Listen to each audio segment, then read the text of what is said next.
আচ্ছা, বিপিএল খেলা চলছে, ফাইনাল খেলা বরিশাল বিভাগ জয়লাভ করেছে। তার উল্লাসে মাঠের মধ্যে এক মা ও ছেলে নাচানাচি করতেছিল, নাউজুবিল্লাহ। এর মধ্যে মায়ের বুকের কাপড় পরে যা তা দেখে ছেলে জাতীয় পতাকা দিয়ে মায়ের বুক ডেকে দিল। এ নিয়ে কিছু বলুন। কেমনে এগুলা? খেলাটা তো হারাম। কসরতের জন্য, ব্যায়ামের জন্য খেলতে পারবে, যে খেলাতে লাভ লসের হিসেব নিকেশ আছে। কত বড় মারাত্মক গুণা! আল্লাহ এগুলো দেখি আমাদেরকে কি বলে। আজাব আসতেছে, গৃহযুদ্ধ আসতেছে, বাংলাদেশের ঘরের দরজা কড়ান আসতেছে, বিশ্বযুদ্ধ অলরেডি চলিয়ে আইতেছে। রুগীটা মরবার আগে কিছু বালাবুরা লড়ছড় করে, জ্বর ছাড়ি যায়। আসলে এটা ট্রিটমেন্ট নয়। এই বাংলাদেশটা ধ্বংস হইবার আগে আল্লাহ ডক্টর ইউনূসের কাছে ক্ষমতাটা দিছে এই বিচ্ছিন্ন একটা বিভৎস একটা জাতিকে বাঁচানোর জন্য। আসলে শেষমেশ বাঁচবে না, চূড়ান্ত লড়াই আসতেছে সামনে। এই লড়াইতে আলেমগুলারে মেরে ফেলবে।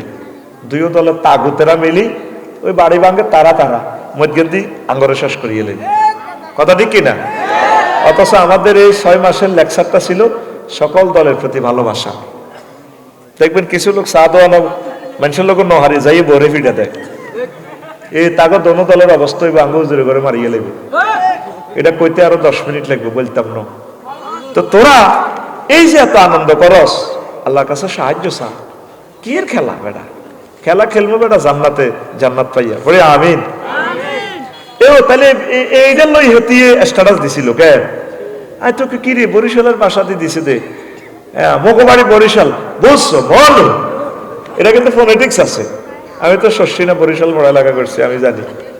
তা আমি আফার আফা না আমার ছোট হইব এতিয়ে, বুঝছি। তো আমি লিখে দিছি, মহান আল্লাহ আপনাকে ইসলামের জন্য কবুল করুন। এইটার ভিতরে আমারও যা করছে দেখছো, তাতে নায়িকারই যেন কমেন্টস করি বলেছে। তার আয় মানুষ না, আয় এটি ফেসবুক শরীফে দেই না, আয় কি সব খাইছি জিটা হাইম আমার দিই। আচ্ছা, আরেকটা প্রশ্ন,